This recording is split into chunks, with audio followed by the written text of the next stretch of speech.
नमस्कार मित्रांनो, मी शुभम पवार. मित्रांनो, शेतकऱ्यांसाठी आनंदाची बातमी आहे.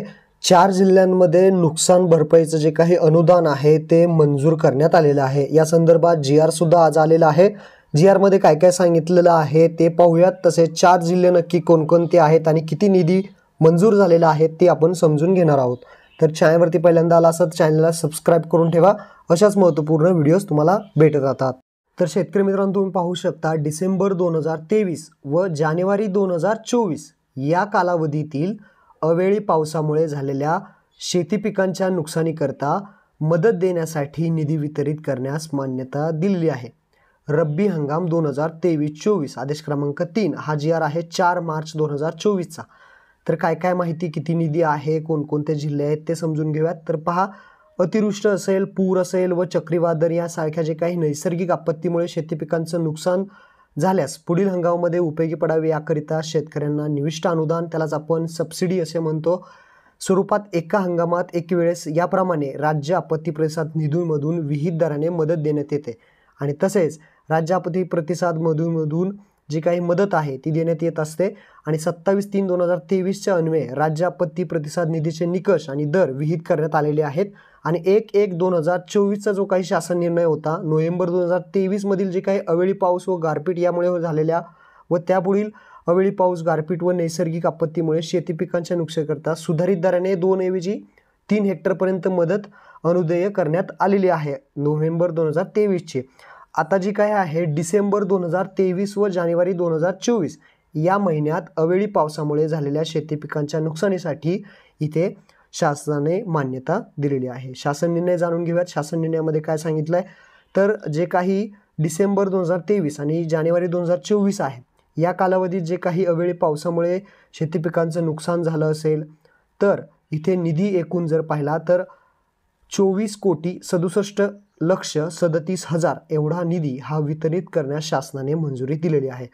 आता यामध्ये चालू हंगामासाठी यापूर्वी सर्व विभागाच्या शेती पिकाच्या नुकसानीकरता वितरित करण्याच्या मदतीस मागणीकरता निधीचा समावेश नाही याची दक्षता घ्यावी.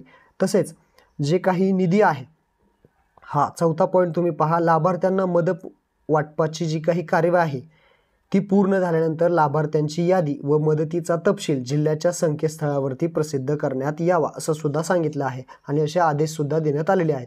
शेतकऱ्यांच्या ज्या काही याद्या आहेत त्या कलेक्टर ऑफिसच्या जी काही वेबसाईट असते त्यावरती लावण्यात याव्यात असे सुद्धा सांगण्यात आलेलं आहे. आता तुम्ही म्हणाल कोणकोणते जिल्हे आहेत आणि किती निधी आहे, तर इथे पहा, शासन निर्णय महसूल व वन विभाग अंतर्गत 4 मार्च 2024 सोबतचे प्रपत्र जोडलेले आहे.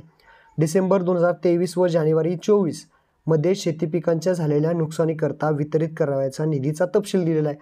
इथे पहा, पहिला जिल्हा आहे नाशिक. नाशिक जिल्ह्यासाठी बाधित जे काही क्षेत्र आहे ते हेक्टरमध्ये दिलं आहे 13.60.